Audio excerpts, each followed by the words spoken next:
vedo sempre delle cavalletti, gente che salta, una volta a destra, una volta a sinistra, a secondo il vento. Il cippo è qua. E mi ti chiedo, perché è morto Rosano? Perché è morto Canepa? Perché è morto lo giudice? Perché sono morti in quel periodo altre 53 persone che c'era la Sicilia in Subbuglio? Non era solamente un esercito di 54 uomini assediati da 3.000 uomini, era solamente un riscatto sociale. La Sicilia provocava delle ribellioni, Comiso, Vittoria, Riesi, erano paesi in armi, si dichiaravano indipendenti.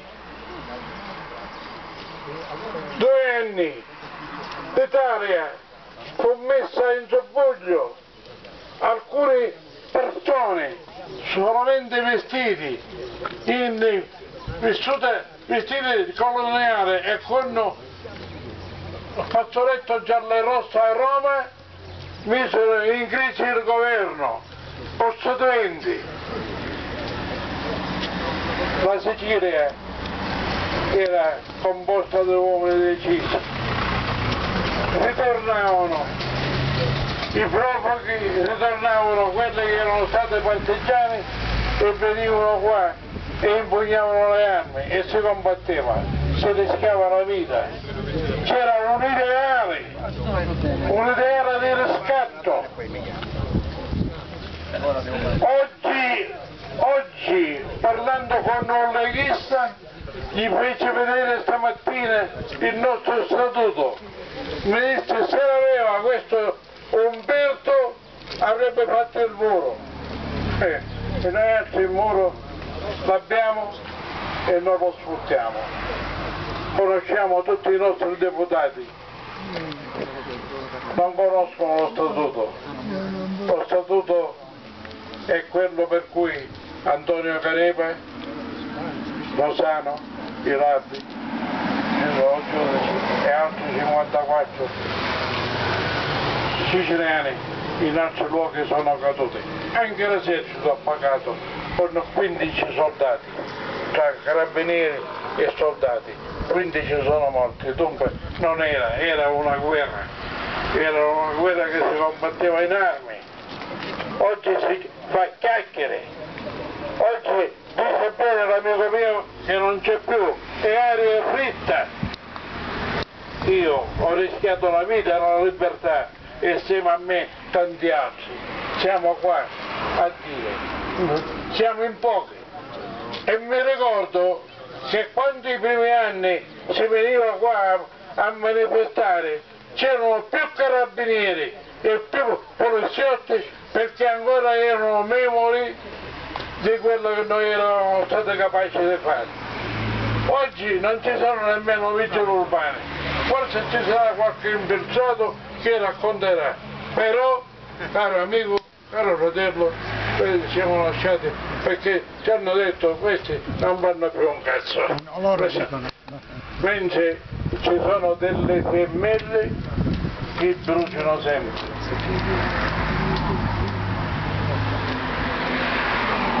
Io, fratelli e sorelle,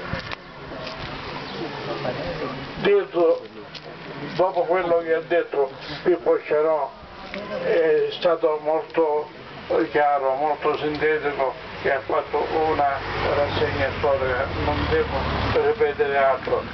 Il convito è che voi altri, io ho fatto distribuire lo statuto così come è commentato dall'avvocato Stefano Massimino, che è uno dei più grossi e più preparati avvocati costituzionalisti che conosce bene lo statuto siciliano. È commentato. Oggi abbiamo noi un governo che sta facendo di tutto per far applicare lo statuto. Lo statuto è quello che è. Il commissario dello Stato è un abuso di governo, non ha motivo di esserci un commissario che impugna la legge, solo la legge regionale, non impugna la legge nazionale. Le leggi nazionali, qualunque esse siano, sono abusive e contro la Sicilia, non vengono impugnati. Noi altri dobbiamo avere la forza di unirci tutti i siciliani che abbiamo a cuore lo riscatto e la difesa del popolo siciliano per essere in appoggio a chi difende la Sicilia. Antuco.